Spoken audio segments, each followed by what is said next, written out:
భారత రాజ్యాంగాన్ని నేను భారత రాజ్యాంగం యొక్క రచన కమిటీ ఏర్పడడానికి దారితీసిన కారణాలు భారత రాజ్యాంగ పరిషత్ మరియు భారత దేశ స్వతంత్ర సమరయోధుల ఆకాంక్ష ఫలితంగా ఈరోజు భారత రాజ్యాంగం ఏర్పడింది. భారత రాజ్యాంగ పరిషత్కి రచన భారత రాజ్యాంగ పరిషత్ అధ్యక్షులుగా డాక్టర్ రాజేంద్ర ప్రసాద్ గారు మరియు భారత రాజ్యాంగ రచనా సంఘ ముసాయిదా కమిటీ డ్రాఫ్టింగ్ కమిటీకి డాక్టర్ భీమ్రావ్ అంబేద్కర్ గారు ఆధ్వర్యంలో కూడిన 7 సభ్యుల కమిటీ సగర్వంగా 1950 జనవరి 26న అధికారికంగా భారత రాజ్యాంగం భారతదేశ ప్రజల ముందుకొచ్చింది. ముఖ్యంగా భారతదేశ ప్రజలు భారతదేశ వ్యాప్తంగా భారతదేశ ప్రజల చేతనే భారత రాజ్యాంగము రూపొందించబడిందని చెప్పడమే దీని ఉద్దేశము.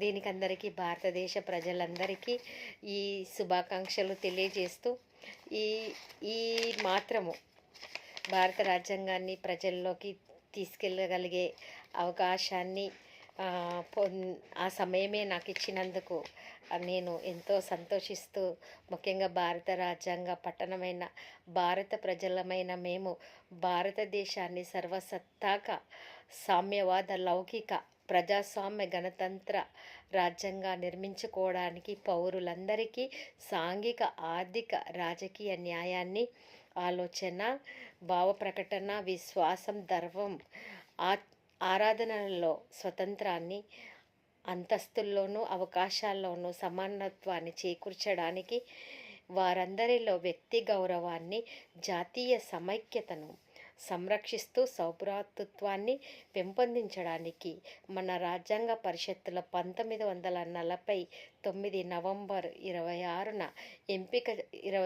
ఎంపిక చేసుకుని శాసనంగా రూపొందించుకున్న ఈ రాజ్యాంగాన్ని మాకు మేమే సమర్పించుకుంటున్నాము అని భారత రాజ్యాంగ నిర్మాతలు సగర్వంగా ప్రకటించడం జరిగింది. వాళ్ళందరికీ వినమ్రంగా నమస్కారాలు తెలియజేస్తూ మీకెప్పుడు ఈ దేశం రుణపడి ఉంది. ధన్యవాదాలు.